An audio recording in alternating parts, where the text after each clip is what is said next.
ఇప్పటికి ఎందుకు కోపడుతుందమ్మా? ఉమ్మడి చిత్తూరు జిల్లా శ్రీకాళహస్తి నియోజకవర్గం. ఈ నియోజకవర్గం టీడీపీకి 2014కు ముందు 30 ఏళ్లుగా పెట్టని కోట.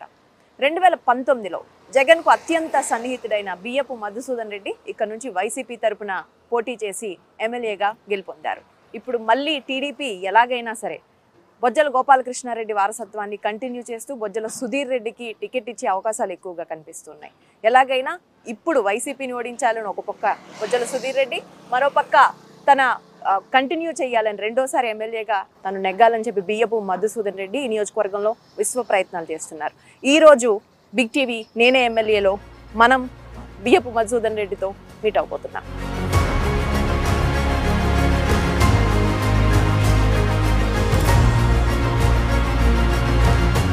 మధుసూదన్ రెడ్డి గారు, నమస్తే అండి. First of all the most entertaining member in the house. చెప్పండి. చంద్రబాబు మీద కోపమా, జగన్మోహన్ రెడ్డి మీద ప్రేమ? చంద్రబాబు నాయుడు మీద కోపం, జగన్ అన్న మీద అభిమానం. నేను అభిమానం కదమ్మా, ఈ రోజు అభిమానం కదా, 20 years నుంచి అభిమానం. కానీ నాకు ఒక డౌట్, ముందు ఫస్ట్ నాకు తెలిసి వైసీపీ మేనిఫెస్టో కమిటీ మీటింగులు కూడా బెంగళూరులో మీ ఇంట్లోనే జరిగి చాలా మీటింగ్స్ కూడా అంత క్లోజ్ జగన్. నాకు ఇప్పుడు కాదు కానీ జగన్మోహన్ రెడ్డి గారు బెంగళూరులో ఉన్నప్పుడు చాలా బాగా, అంటే 20 years బాగా తెలుసు. జగన్ అంతా ఈ రోజు కాదు, గవర్నమెంట్ లేనప్పుడు, పార్టీలో లేనప్పటి నుంచి ఫ్రెండ్షిప్ ఉండేది. మేమందరం బెంగళూరులో ఉండేవాళ్ళం.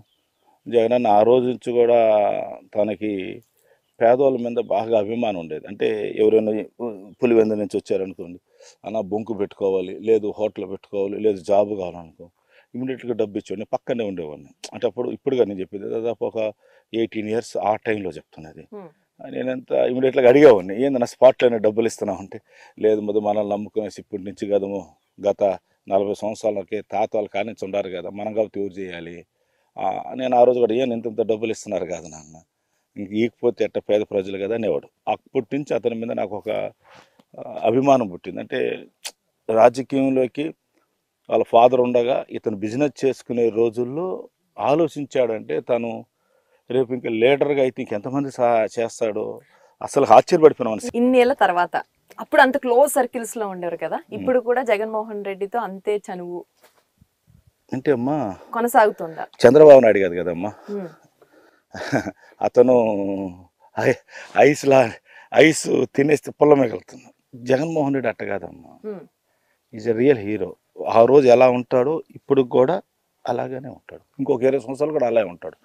అతను ఎక్కడ కూడా ఎవరినైతే నమ్ముకున్నారో వాళ్ళు ఎవ్వరు కూడా 90% ఎవరిని వదలలేదు. 90%. అప్పుడు ఎలా ఉన్నారో ఇప్పుడు కూడా అలాగే. సీఎం అయిపోయినాను, నేను అలా బాగున్నాను, ఇప్పుడు అట్టాను, ఒకటిగానే ఉన్నాడమ్మా. రియల్ అమ్మ. అది పబ్లిక్లో టీవీలన్నీ కూడా రోజు ఒక స్టోరీ చూపిస్తూ ఉంటాయి. మాకేముందమ్మా, మాకుండేది ఒక 2 ఛానళ్ళు సపోర్ట్ చేస్తే 99%. ఆ పక్క ఉందమ్మా, ఏదైనా చేసేస్తారమ్మా. మొత్తం అంతా మీడియా క్రియేట్ చేసిన పర్సెప్షనే జగన్మోహన్ రెడ్డి క్యారెక్టర్ అది కాదంటారు? కాదమ్మా, అది కాదమ్మా. ఇది అప్పుల రాష్ట్రం. అప్పుల రాష్ట్రం అంటే చంద్రబాబు నాయుడు నెత్తిన ఒక మూట అయితే మొయ్యగలుగుతాడు, ఒక 100 బస్తాలు మొయ్యగలుగుతాడు. జగన్మోహన్ రెడ్డి 1000 బస్తాలు పెట్టి మొయ్యి అంటే నుంచి మోసేది. మీరు మాట్లాడుతుంటే నాకు ఒకటే గుర్తొస్తుంది, తెలంగాణలో కూడా సేమ్ నెరేటివ్ కంటిన్యూ అయింది, ఇదే చెప్తూ వచ్చారు. సో కింద గ్రాస్ లెవెల్లో ఎవరికి ఏం చేరాలో అవి చేరిపోతున్నాయి. సీఎం కేసీఆర్ ఫామ్ హౌస్ లోంచి బయటకు రావాల్సిన అవసరమే లేదు అంటూ కేటీఆర్ పదే ఎవరు ఈ క్వశ్చన్ అడిగినా ఆన్సర్ ఇదే చేసేవారు. వాళ్ళతో మాతో పోల్చొద్దు. జగన్మోహన్ రెడ్డి గారు ప్రజల్లో ఉన్నారు, ఎక్కలేరు. 8 మీటింగ్లు పెట్టడం లేదు. కాళాసులో 2 మీటింగ్లు పెట్టారే సీఎం అయినాక ఒక నియోజకవర్గంలో. తిరుపతికి ఇప్పుడు దాదాపు 40 సార్లు వచ్చాడు. 2014కు ముందు